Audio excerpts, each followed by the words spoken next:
We are a collection of women who love the literature of the African diaspora.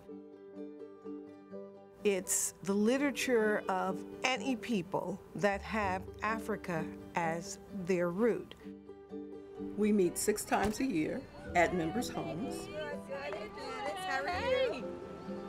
I was up all night reading the book. I mean, we've covered slavery, we've covered Reconstruction, Harlem Renaissance. Right now, we're reading books on the post-civil rights era. And just the knowledge that I have been able to gather through the books that we have read has really, really enriched my life.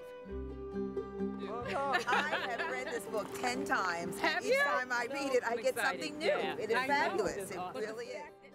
We have friends who won't come to our meetings because they think they say, what are you, in college? You're reading books that are too heavy. It's a very serious book club. We do not just come together to socialize, although that's a very important aspect of it, but we come together to learn and to teach and to grow together. When they come in the room, the first thing we do, we hug. I'm a hugger. That's what we're going to do first, ladies. What's that? We are going to eat. Our meeting is about reading, discussion, and eating. Short one because I know everybody's starving. Yes, indeed. Thank you, Madam Chapman. You will not come to a bibliophile meeting and not have good food. It's just a requirement. Amen. Okay. So after we kind of eat and sit back and relax, then we discuss the book. Okay, Sister Bibbs, thank you to our hostess, Joyce, My for that pleasure. delicious meal. Welcome. And then to our facilitator and their guys for watching God. All right, here we go. Don't come to the meeting if you haven't read the book. If you're a guest of the Bibliophiles, first of all, you better read the book. The minute you opened your mouth with our club, we can tell if you've read that book. Well, my sisters, today we are going to talk about authenticity. And there was no one during the Harlem Renaissance more authentic than Zora Neale Hurston. Yes, indeed. I agree with In her 1937 classic, Their Eyes Were Watching God, she talks about an uncommon woman during an uncommon time. And we are going to unpack this work in a way that it's never been unpacked before. We don't spend our time with idle gossip, not at all. Once the meeting is underway, it is strictly business, and it is the kind of meeting to which you must come prepared, or you will be outed. You will out yourself. Set the landscape for us, if you would, Joyce. It was jazz, it was hot, it was sexy, and it was real. You'll also notice that people will refer to notes, and when they quote, they'll quote from the book, they'll quote the page number. Debbie usually facilitates extremely well. She's our wordsmith, and she takes us to task. No question goes unanswered. But is she authentic?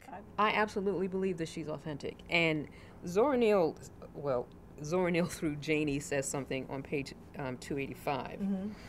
When you talk about being authentic and taking the journey and coming back, she says, it's a known fact, Phoebe, you gotta go there to know there. We came together 25 years ago when myself and Sheila Baines read a book that just mesmerized us. And we just started talking about the book to each other. And we decided that it was important that we talked about it not just with each other, but with other people. So we each invited 5 friends to come to a meeting. Voila, the Bibliophiles was born. Well, this is about authenticity, but it's also about self-actualization. And a man enters Janie's life who enriches it in ways she could never have imagined, and that's Tea Cake. Enter Tea Cake. What happens next? Everything. Everything good. Tea Cake was the love of her life. Absolutely. And the love of her life because he loved who she was. He loved her authentic self and allowed her to be her real authentic self.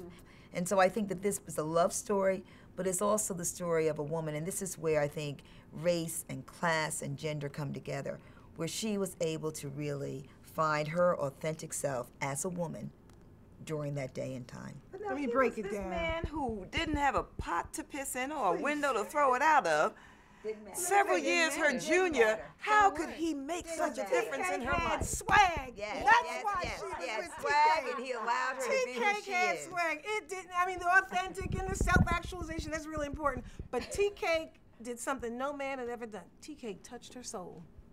The way Bill Clinton touched Hillary Clinton's soul, and that's why she was still with him. Our book club has deep meaning for me because each time we come together, it is a celebration, a recognition of our enslaved ancestors who were deprived from books, deprived from reading, deprived from writing. So each time we come together, we celebrate, and we are renewed over and over again, and we are reminded of those who came before and the sacrifices they have made to allow us to be the Bibliophiles today. Another great Harlem Renaissance writer, Claude McKay, once said, "We wear the mask." When, if ever, are you your most authentic self? That's a good question.